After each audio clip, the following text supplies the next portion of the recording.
أعوذ بالله من الشيطان الرجيم پناہ مانگتا ہوں میں اللہ کی شیطان مردود سے۔ بسم الله الرحمن الرحيم شروع اللہ کا نام لے کر جو بڑا مہربان نہایت رحم والا ہے۔ نحمدہ ونصلی علی رسول الکریم، اما بعد۔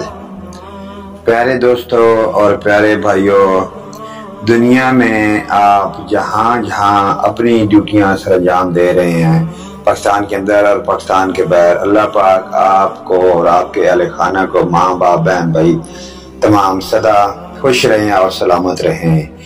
اسلامی ویڈیو شروع کرنے سے پہلے پیارے دوستوں اور بھائیوں سے گزارش ہے کہ ہماری ویڈیو کو لائک اور سبسکرائب ضرور کریں اور ساتھ لگے گھنٹی کے آل کے بٹن کو دبا دیں تاکہ ہماری ہر نئی آنے والی ویڈیو آپ تک پہنچ سکے۔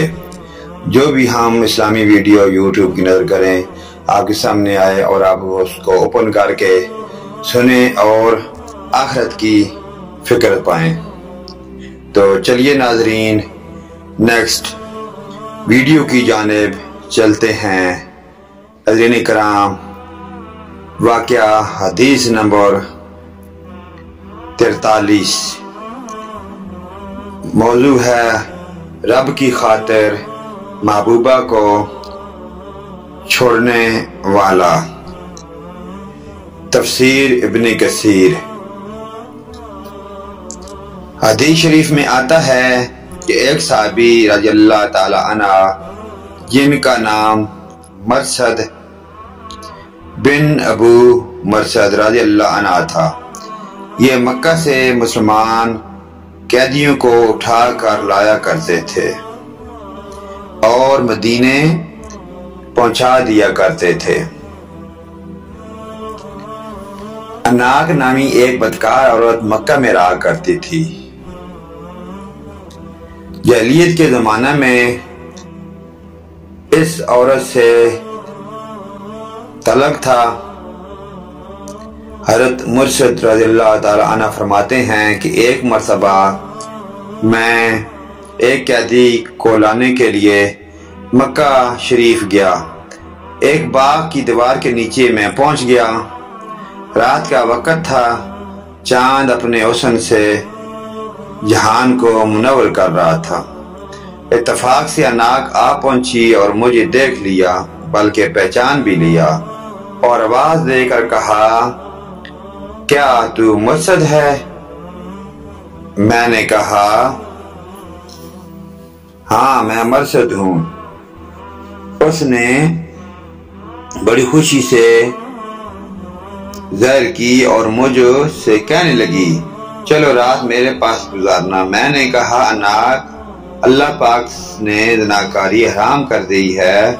جب وہ مایوس ہو گئی تو اس نے مجھے پکڑوانے کے لیے غل شور مچانا شروع کر دیا اور آواز دی، اے خامے والو، ہوشیار ہو جاؤ، دیکھو چور آ گیا ہے۔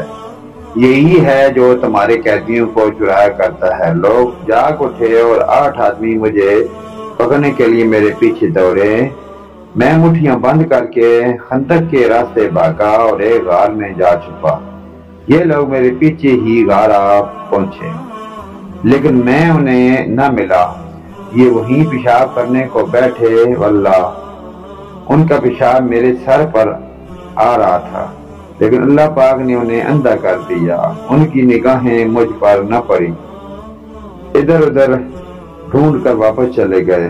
میں نے کچھ دیر گزار کر جب یہ یقین کر لیا کہ وہ پھر سو گئے ہوں گے تو یہاں سے نکلا، پھر مکہ کی راہ لی اور وہیں پہنچ کر اس مسلمان قیدی کو اپنی کمر پر چڑھایا اور وہاں سے لے بھاگا۔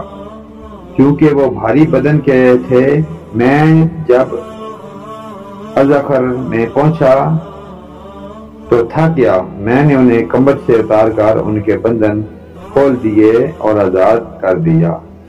اب اٹھاتا چلاتا مدینے پہنچ گیا۔ چونکہ اناق کی محبت میرے دل میں تھی، میں نے رسول پاک صلی اللہ علیہ وآلہ وسلم سے اجازت چاہی کہ میں اس سے نکاح کروں۔ آپ صلی اللہ علیہ وآلہ وسلم خاموش رہے، میں نے دوبارہ یہی سوال کیا، پھر بھی خاموش رہے، اور یہ آیت اتری، زانی، زانیہ یا مشرکہ ہی سے نکاح کرے، عورت زانیہ سے زانی یا مشرک ہی نکاح کرے اور مسلمانوں پر یہ نکاح حرام ہے۔ تو حضور نبی کریم صلی اللہ علیہ وآلہ وسلم نے فرمایا، اے مرشد، زانیہ سے زانی یا مشرک ہی کرتا ہے، تو اس سے نکاح کا ارادہ چھوڑ دے، شروع کر دے۔ تو ناظرین کرام، آپ نے واقعہ حدیث نمبر 43 سنی کہ جو زانیہ اور مشرک ہوتی ہے، کہ زانیہ اور مشرک کی نکاح شادی کر سکتا ہے۔ جو مومنین مومنات مسلمان ہیں وہ آپ صلی اللہ علیہ وسلم نے بھی منع فرما دیا ہے۔ تو اللہ پاک ہمیں آخرت کی فکر کرنے کی توفیق عطا فرمائے۔ نیکسٹ ویڈیو لے کر آپ کی خدمت میں ہم دوبارہ حاضر ہوں گے۔ ترمذی شریف سے تفسیر ابن کثیر سے یہ واقعہ حدیث نمبر 43 لی گئی تھی۔ موضوع تھا رب کی خاطر محبوبہ کو چھوڑنے والا انسان ہے۔ تو اللہ پاک ہمیں آخرت کی فکر کرنے کی توفیق عطا فرمائے تاکہ ہم نیک کام اور نیک عمال کر کے آخرت میں ہم اس کا اچھا صلہ پائیں۔ آمین ثم آمین یا رب العالمین، وآخرنا دعوانا ان الحمدللہ رب العالمین۔